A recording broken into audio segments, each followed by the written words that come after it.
I'll be honest. This is great. This is great. When you would come on television as a kid and say that you were the greatest, did you realize that one day you'd be recognized as the greatest? Did you realize the impact you would have on society? I didn't really believe it. I had a good idea that I would. Mm-hmm.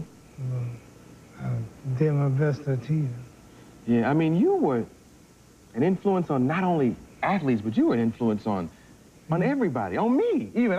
When I do, you. Is somebody you talk to much? Well, kind of. When I do interviews, I say, I'm the greatest talk show host of all times. I'm pretty than Sajak. Look at me. Sajak ain't with me. Look at me. I'm greatest. I'm the greatest. The greatest of all time. Yes. They cannot talk me. They cannot talk me. I'm the greatest. You influenced everybody. Who was your influence? A boxer named Sugar Ray Robinson. Really? Yeah. Yes. And Joe Louis. Oh, yeah. Yeah, the Brown Bomber. Yes. They say that some fighters are born and some fighters are created. Which were you? Hatched. Really?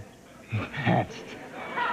That's kind of born, I guess. I would say created. I wasn't born boxing. Oh, really? At one time, I didn't know how to box, so I learned. Now, why did you decide to take up boxing? Money. Really? Well, I started boxing at 12 years old, and I had natural ability. So one step led to another one. The Golden Glove Championship, the Olympics, then pro. Yeah. What's the hardest you've ever been hit? Who threw the punch? Boxing? Yeah, boxing. A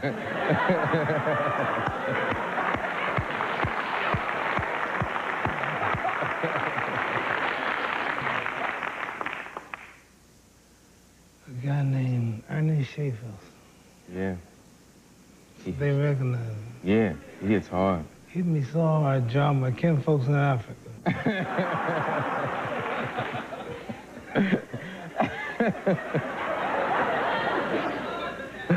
That's amazing. You often fought guys, and I'll be honest with you, like, say, for instance, George Foreman. I didn't think you were going to be able to beat George Foreman. Me either. Oh, really? I was nervous. Really? What other fights made you nervous? Sonny Liston. Smoking Joe Frazier. Really? And my first wife.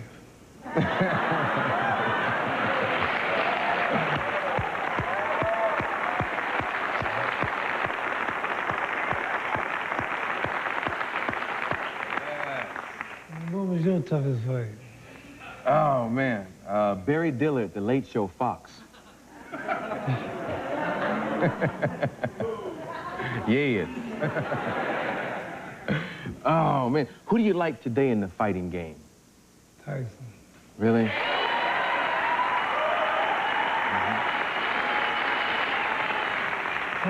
Tyson is so rugged, so awesome. Hitting.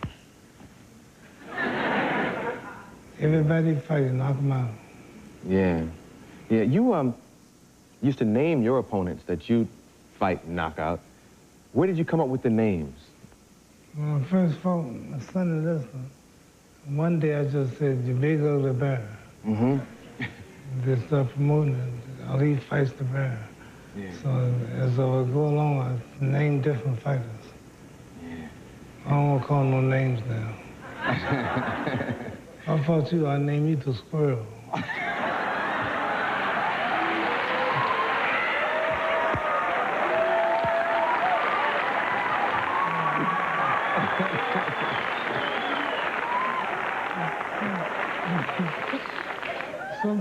Some people look like certain animals. Yeah. That's not that happy. You resemble a squirrel. Well, you know, when the greatest of all time says you a squirrel, you a squirrel. I'm gonna take a commercial and try to get a nut. We'll be right back.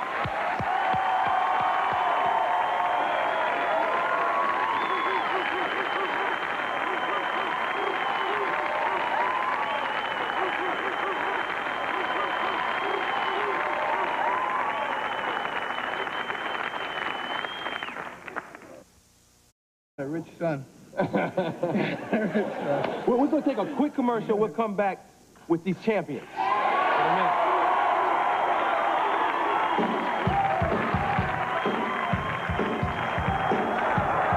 Ranger's badly hurt.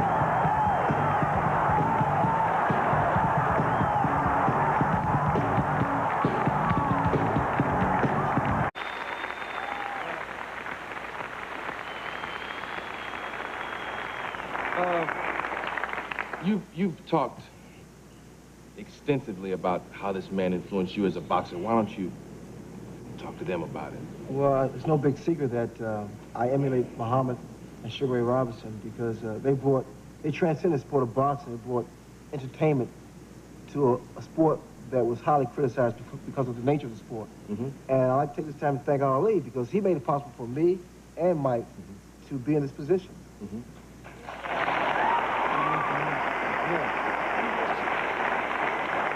I don't want your hand, I want your wallet.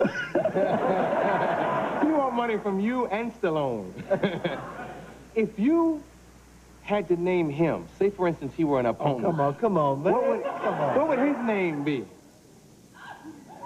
The Rabbit. The Rabbit. He'd be Rabbit 2. Don't say that. It's TV. It's television, man. It's on television. Yeah, rabbits are cute.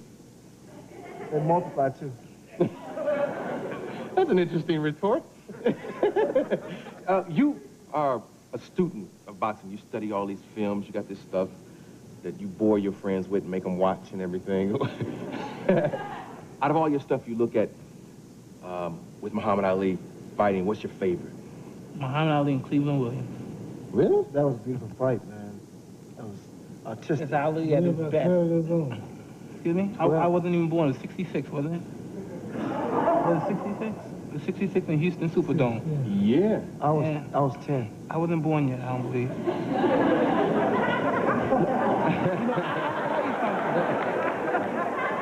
You know, I think a long time ago, it was in Bronx, and I was in a detention home for bad kids, right?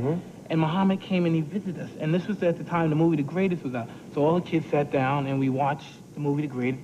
And then Ali came in. And this is a funny story. Once I saw him and I saw his impact and what kind of aura he came once he entered the room, by no means, from watching him fight, I knew I could never copy or emulate his style because he was so far advanced as far as technology and everything. You know, he was the future as far as boxing was concerned.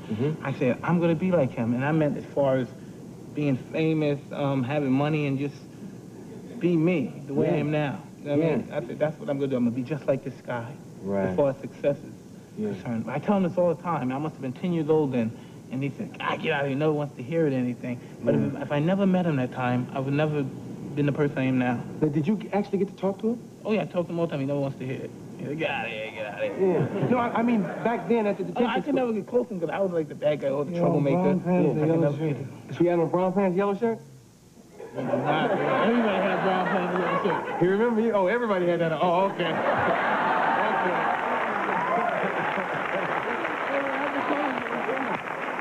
That was the uniform. No doubt. Now, what was it about that Cleveland Williams fight that you liked? Because you watch them, you know what I mean? That was him at marvelous physical shape. When you watch him in the later years, you know what I mean? His personality reflecting, you know what I mean? His characteristics, you know what I mean? And his character overwhelming everyone, you know what I mean? Because deep down belief.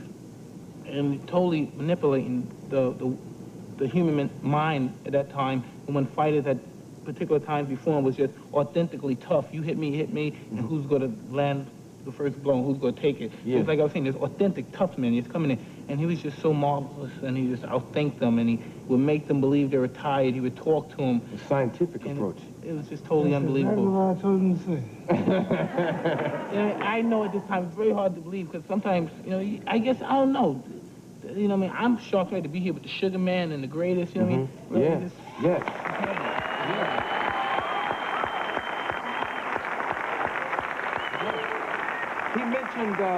He mentioned talking to your opponent. Did you talk to a lot of your opponents?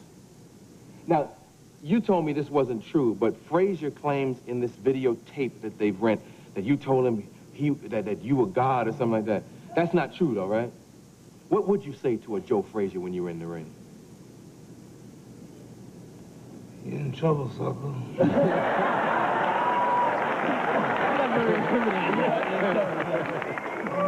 I'm not talking bad about you. Uh-huh. This is anybody. Yeah, but you would talk to your opponents. I got that from a rascal named Gorgeous George. Gorgeous George, yeah. Yeah, Gorgeous George talked a lot of stuff. Never won, though. He didn't win as many bouts as Ali did, though. Yeah. In fact, I learned to talk trash by watching all this. Really, you talk to your opponents, Ray? Yeah, in a very subconscious manner. Now, what do you mean by that? Well, just reverse psychology. And it didn't work with Tommy Hearns. I can't imagine Ray talking trash. By any means, would you care for a few more of these uppercuts?